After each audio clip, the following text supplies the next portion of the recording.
are part of an iconic material. Yes. How did this change your life? I mean, ano ang inyong reaksyon noong kayo'y napili para sa Encantadia Chronicles Sangre? Siyempre ako, Tito Boy, sobrang natuwa talaga ako and sobrang grateful ako sa programa kasi 2005 pa lang, nung bata pa tayo, napapanood na namin ito. And nung nabalitaan ko na sasama ako. Kasi originally si Daron po, 5 days taping lang ang meron siya. So papasok siya sa late na week, tapos matatapos din agad yung character niya. Tapos hanggang siguro may nakaisip dun sa room habang nagmi-meeting yung mga sa boss natin, sa production staff, naisip nila na wag muna akong alisin sa show. Tapos yun. Pero John, may maganda kang ginawa. I think you let somebody know that kahit extra lang, kahit padaanin nyo lang ako, gusto ko lang maging bahagi ng Encantadia. Yun po, yun Totoo po. yung kwento na yun. Totoo po yun. Ganda naman. Yes, opo. Kasi hanggang ngayon naman, taglay pa rin natin sa puso natin yung kahit anong role pa yan or kahit ilang araw pa yan. Gustong go talaga ako at game talaga ako dyan. At saka importante din, even as an actor, you have to go for what you want. Yes, opo. Di ba? Ikaw, Isabel. Ako, Tito Boy, kung si Daron 5 taping days, ako po siguro mga 7. Mga 7 yung inakala kong taping days ni Armea. Okay. Kasi yun, for the book 1, si Armea parang she was supposed to have a very special role lang. And for most of the series, nakakulong lang talaga siya sa Ice Candy, sinasabi nga nila. And then in book 2, hindi ko in-expect na i-explore pala yung reign ni Armea as queen ng Sapiro.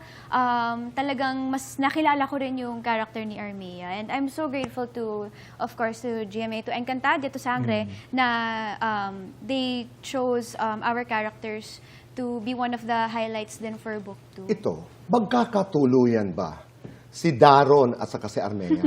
Ayun ang pangarap ko po. Ayun ang pangarap ni Daron. Pero siguro kailangan nilang Yes. Panoorin? Opo eh. Kailangan namin panoorin, Opo, mag-aantay eh. kami. Oo, kasi- para Malapit naman na, Tito Boy. Oo nga. Pero ano pang mga abangan namin? Well, sa Marami ba ang, sorry to use the word, marami bang mga mamamatay? Ano ba ang magaganap sa last 2 weeks? Nako, Tito Boy. Well, ako, if I were to summarize it, lahat ng gustong makita ng mga Encantadix ay makikita nila talaga sa finale. May mga mamamatay, may magsasakripisyo, may mga magkakatuluyan, kung sino man ang mga yun. No, kung sino ang mga Nako. pinapangarap nila, malay nyo, tama Yes. sila. Okay. Pero inasahan niyo ba nakakagatin yung Darmea? Ako, personally, siguro, Kasi tiwala lumaki talaga ang ako. inyong papel. Tama kayo. Book 1, Yes. it was just a minor Opo. appearance. Pero dito, lumawak talaga yung inyong mga papel. Opo. But did you expect nakakagatin? Siguro nandun na rin po yung kahit papaano tiwala po kami sa sarili namin and parang para ibigay po yung opportunity na yun, nagtiwala kami na siguro may mabuting dahilan and may mabuting kahihinatnan po.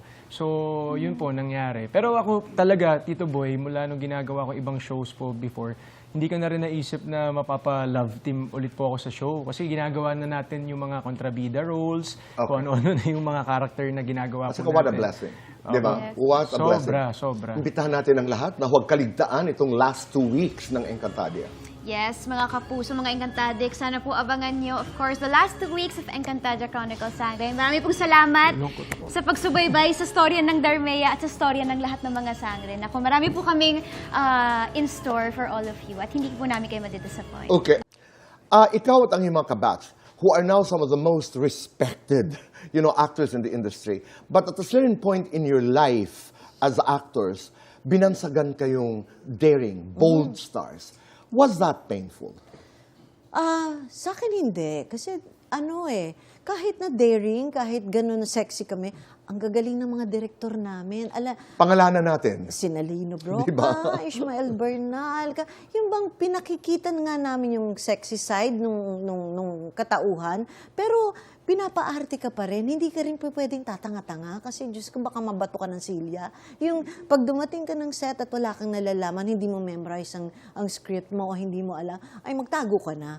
Parang, oo. At saka when you look back, di ba, parang napaka-blessed ng inyong batch that you worked with national artists for film and broadcast. Ano ang pagkakaiba sa iyong pagkaalala ng estilo ni Ishma at saka ni Lino Broca? Magkaibang magkaiba. Paano? Kasi si Direk Lino talaga, pareho nilang inaarte, pinapagawa sa'yo, no? Anong inaate? Ipinakikita? Oh, parang yung sa salawahan, kung apat kami sa eksena, isa-isa gagawin ni Direk Ishma yun. O, ganito ang gagawin mo. Talaga? Ganun Okay. siya. Pati delivery mo, gusto ko mabilis, ha? Walang gap pag nag-deliver ng lines. Si Direk Lino naman intense, kasi mas sexy, mas drama. May mga ganun pa siyang, mga... Ipinakikita din niya. Pinakikita niya. Eh, noon, batang-bata nga ako. Doon sa init na pelikula namin with Tita Chato, sina Okay. Direk Luis, sabi, syempre, wala naman nga akong alam sa mga love scene. Sabi niya, pakiramdaman mo to. Yung kanyang kamay, nagmumula dito, pataas sa akin, ramdamin mo lang yung habang may kissing scenes kami. Syempre, nag-iisip din ako, pero sige na nga, ginagawa. Pero ang nakakatuwa, mag-react ka, pinapakita talaga nila. Oo, pinapakita. Ang galing Syempre, naman. At saka, syempre, pag bata ka naman at baguhan ka, lahat ina-absorb mo. Lahat ng magaganda talaga i-absorb mo. Kanino ka mas Makakatulong kabado? Pareho. Pareho? Oo. Yung talagang, pag bawal ngumiti, hindi ako ngingiti. Pero sila, talaga parang sila mga switch ng ilaw, sila directly, no? Meaning, pag Pag after, yung in between, pag walang take, tawa na. Pero pag sinabing magte-take na tayo, walang ngumingiti. Ay, hindi rin ako ngingiti. Kasi ito mga bawal. director ba nito, nagdi-demand sila ng mga totoong luha? Totoo. Oo, Talaga? nagdi-demand sila. Madali ka umiyak? Parang medyo naman. Mabilis. I mean, that comes with motivation. Kasi merong mga direktor, ang dinig ko, na hindi ka meron yung mga, si Lino ba o si Ishma, yung kalimang mata? Oo, mga- si Direk Lino. mahilig siya doon. Oo, mahilig. Pero syempre may mga panuhan ngayon na medyo may days off ka, parang hindi ka makaiyak. May mga gano'n na ring panahon. Oo. Let's go to your beauty pageant, beauty queen journey. Nag-umpisa ka talaga sa mga barangay? Opo. Talaga? Yes, lumaban ho ako. Lahat po gusto kong salihan kahit nga po Miss Gay, kung pwede lang. Talaga? Pero hindi ka naman nakapasok sa Miss Gay? Hindi po. Kasi overqualified daw po. Post-op na kasi. Hindi. Pero, what is your take on beauty pageants now? Like Miss Universe, di ba? Pwede na ang mga transgender women. What is your take as a beauty queen? I actually agree with the decision of the Miss Universe organization to take na po and accept trans women into the pageantry, because if we want to celebrate femininity Okay. and womanhood, we should not discredit as well the experiences and the transition that our trans women community went through. Okay. Nung sumasali ka sa mga barangay, bakit? Was it for the money? Did you want to earn? Was it for the exposure? Or pangarap mo talaga? It was always for the money. Always. Always for Kasi the money. sayang din, di ba? Nung bata Nakakatulong po sa ako, pamilya. yes. So how much would you win? I mean, nananalo ka ba madalas? Nananalo po. So may mga barangay, may 5K, Uh-huh. 10K. The biggest I won when I was a child was 20,000. Oh, malaking bagay yun. Malaking bagay po sa amin. Lalo na kung ang kinikita lang ng magulang mo ay 150 to 200 a day. Pero yung mga gowns, yung mga makeup, may kamahalan yan. Opo. Minsan po sa ukay-ukay, humihiram po sa mga kakilala. O minsan sumusungkit na lang po ako sa kapitbahay. No, but that's really talaga, hindi ka naman na-demanda at na barangay. Hindi naman po. Kaibigan ko po ang barangay. Sinisiguro mo yun. Opo. Sa kanila Oo. naman po ako sasali. Pero nag-uusap pa rin kayo ng barangay. Yes po. At ng kapitbahay. Yes. Kasama Okay. po ang lupon. Doon nag-uumpisa ang mga problema. mga pag-aayos. Hindi, doon nag-aayos ang mga problema sa barangay. No, but I remember Miss World Philippines, is Yes. the way you say, 2021. Interesting journey. That's You were very controversial because of that thing, that drug issue. Yes. You were being accused of spreading, the story about, what happened? So there was a rumor that was going around the candidates at that time. Ano yung umiikot na balita? Some of the girls were using illegal substance. That Okay. was the rumor. And then, ang kumalat na rumor was that I was the one who initiated that chismis inside. Okay. Yes. So Alright. I came clean. So I asked the organization to meddle. I called all the girls involved, and then I explained my side, and somebody admitted that it wasn't me. So I had my name cleared, but it wasn't enough for me, Tito Boy. Kaya I had a press con. Kasi I felt like I really need to clear my name. So I had a press con with the media. They posted about it. But the framing was I was being bullied. Pero the reality Tama, is, oo. I was just standing up for myself. Hindi, at saka gusto mong iklaro, and then you were asking for a public apology. Kung hindi Yes. ako nagkakamali, did you get it? I didn't get it, But somehow I got the apology because I know that those girls went through the same thing I went through, if I may say that. Kasi the people got mad at them, they got bashed, na I didn't want also to happen to So them. yun yung lente na ginamit mo, even if you didn't get a public apology, kasi parang you hired a lawyer, may pinasulatan ka, tama ba? Yes, so we had a demand letter we sent out to the organization and the girls who were involved, and we said there explicitly na I need an apology. If I don't get an apology, I will be speaking about this matter publicly. Paano nagtapos ang lahat? Okay naman. I was called by the organization and they told me na they were sorry, they didn't take it seriously, and then the girls involved po nun, parang nag-reach out na rin naman sa akin and said sorry. So okay na kayo? Yes, That's they very had good. their own families na, so they had their own But lives na. controversy is always, not naman hounding, but lapitin ka talaga. You gravitate towards controversy. Naalala ko, Miss Earth Philippines, you were criticized because you spoke on corruption. Yes, and Diba? typhoon. Typhoon Tino and the flooding that happened in in Cebu. Oo. Nasasanay ka na? Nasanay, I have to be used to it, Tito. I have to get used to it. Kasi working in public service, I know that I'm putting myself in a vulnerable position, so I have to be ready for that. And I know that putting myself on a platform that faces a lot of people, you're opening up yourself not just to positive feedbacks but also to criticism. Pero paano, okay, puntahan na natin. You mentioned a friend. Nalaman mo ito dahil meron kang kaibigan at ang sabi niya ay Parang sabi niya po sa akin, gusto daw po ako makilala na yung girl na to. Ganyan. ipinakita ang litrato. Opo, pinakita po yung picture Saan? sa akin. Social media ito. Social media. Okay. And then what did you see? Yung picture niya po mismo. A pretty girl. Yeah, a pretty girl. Okay, alright. Then sabi ko, curious ako. So bakit niya ako gusto makilala? Ano meron? Ganyan. Parang crush daw po ako. Fan ko daw po siya ever since. So parang nag-invite lang naman po sa condo niya. Diretsang tanong, hindi sinabi ng iyong kaibigan na pwede ito, bro. You can have sex with this girl. Hindi naman po niya sinabi. Walang diretsahan na Wala gano'n. naman po diretsahan. Ipapakilala lang. Opo, At parang nagkataon na ang bahay, ang kondo ng girl na ito, ay katapat lamang ng inyong kondo. nasa kabilang Tama. building. So it was not much of an effort. Yes, so pumunta ka doon and then what happened? And then- I'm sorry.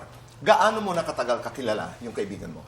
Matagal na rin po. Siguro more than 3 years, 4 years. Are you still in touch with that friend? Hindi na po. Hindi na kayo nagkikita dahil lumipat na siya ng bahay o nag-iiwasan na kayo?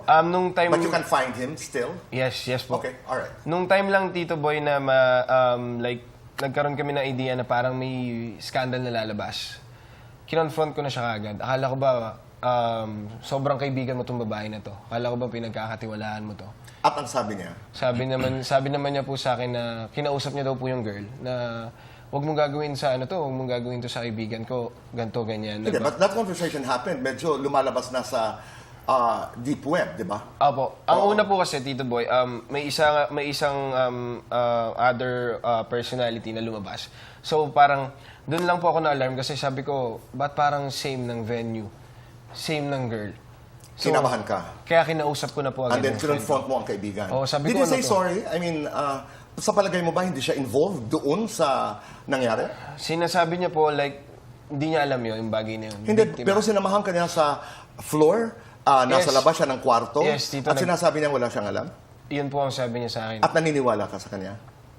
Ako po, parang hindi po ako naniniwala sa... Because I know your management office issued a statement na kayo'y dadalhin ang kasong ito sa korte. Yes po. Oo. Yes po. Would you sue your friend?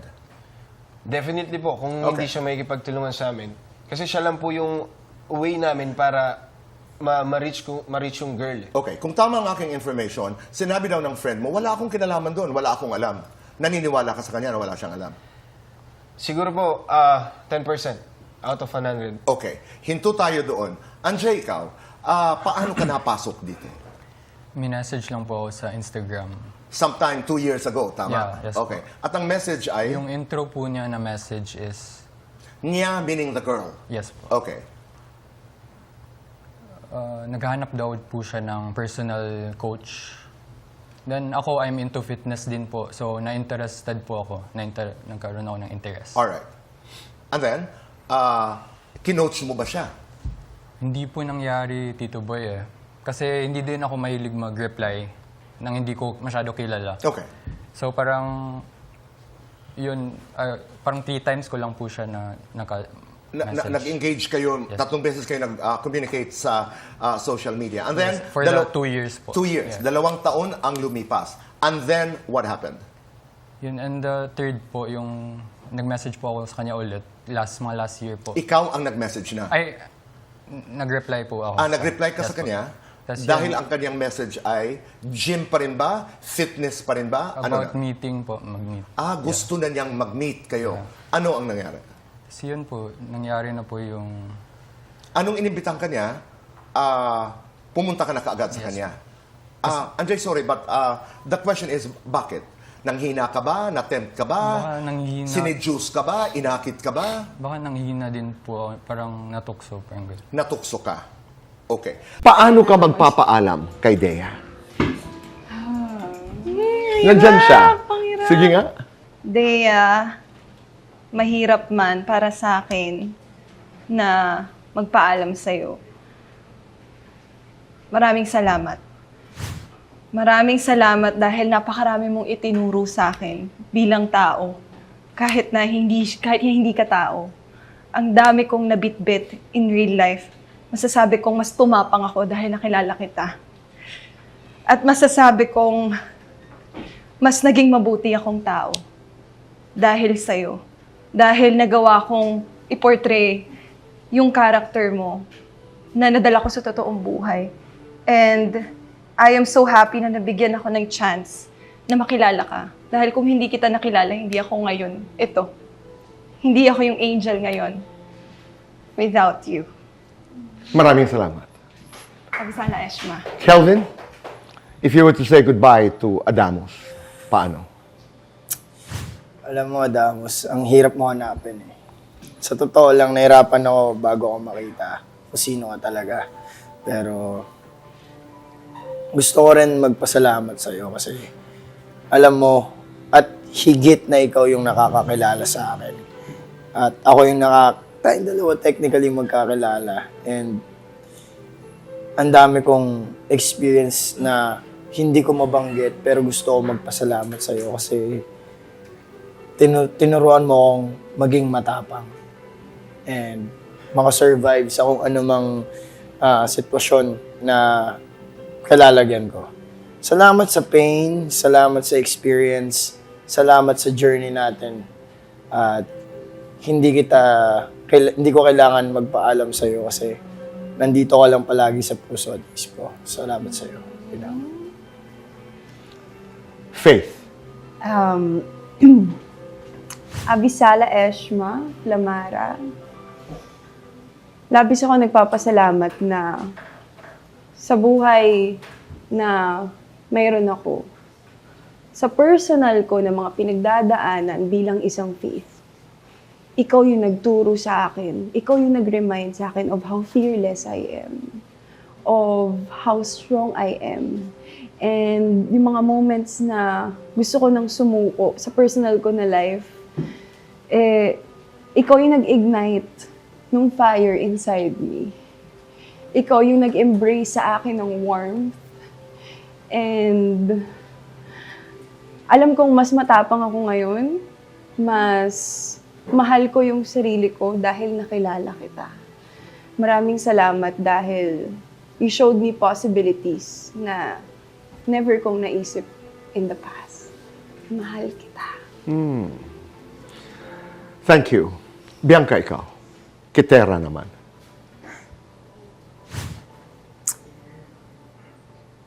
Mahal kong Tera. Idol kita. Ipinagpapasalamat kita dahil biyaya ka sa buhay ko. Binigyan mo ng lalim ang pagkatao ko. Binigyan mo ng bagong kahulugan kung bakit ako nandito. At napakadami kong natutunan dahil sa iyo. Mahal na mahal kita. At gagawin ko ang lahat hanggang kailan pa yan para lang lumaban dahil ganun ang puso mo bilang isang tao. Ayoko magpaalam. Gusto ko lang sabihin na hanggang sa muli.